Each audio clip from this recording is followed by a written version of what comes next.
आज की इस वीडियो में हम आपको लेकर चलेंगे अंतर्राष्ट्रीय राजनीति की उन परतों में जहां हर बयान, हर फैसला और हर कूटनीतिक चाल सिर्फ एक खबर नहीं होती, बल्कि देशों के भविष्य, सुरक्षा और ताकत के विशाल खेल का हिस्सा होती है। हाल ही में अमेरिका के पूर्व राष्ट्रपति डोनाल्ड ट्रंप ने एक ऐसा दावा किया जिसने दुनिया भर के राजनीतिक गलियारों में फिर से हलचल पैदा कर दी।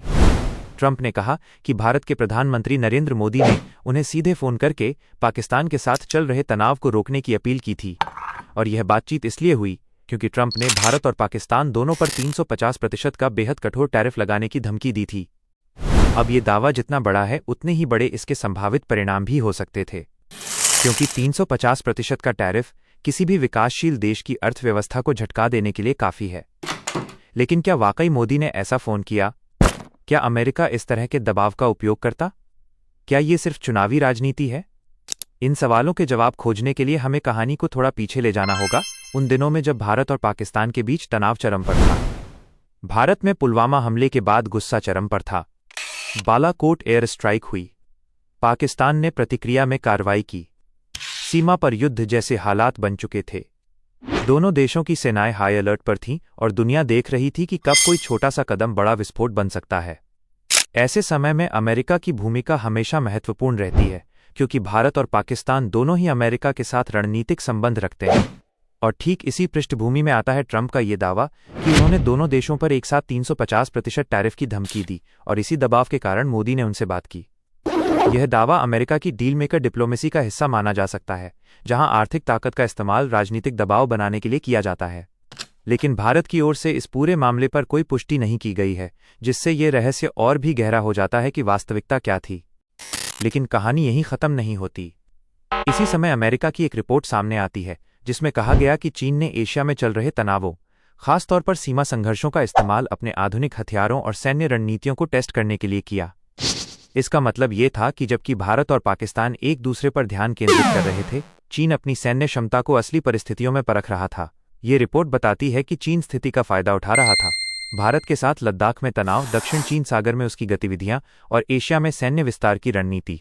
इससे स्पष्ट होता है कि एशिया सिर्फ दो देशों का संघर्ष क्षेत्र नहीं, बल्कि तीन बड़ी शक्तियों भारत, पाकिस्तान और चीन के बीच चल रहा एक जटिल शक्ति संतुलन है। और अमेरिका इस संतुलन में एक चौथे खिलाड़ी की तरह दखल देता रहा है। अब सवाल ये उठता है कि ट्रंप का दावा कितना सच है। क्या ये वास्तव में हुआ था, या ये सिर्फ उनकी राजनीतिक शैली का हिस्सा है?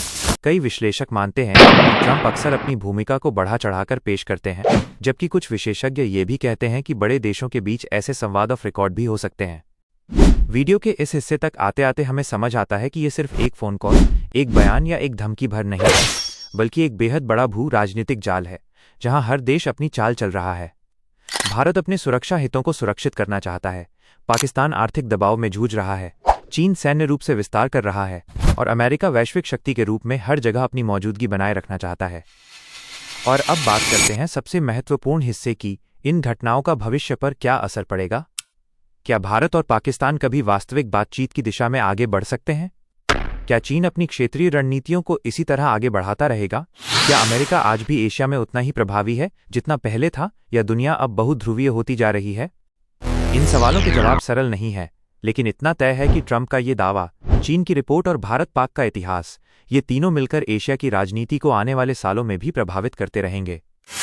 तो इस पूरी कहानी से हमें क्या सीख मिलती है कि वैश्विक राजनीति सिर्फ घटनाओं का संग्रह नहीं, बल्कि एक निरंतर चलने वाला खेल है, जहां हर देश अपने हित में फैसला लेता है और हर बयान के पीछे कोई न कोई रणनीति छुपी होती है।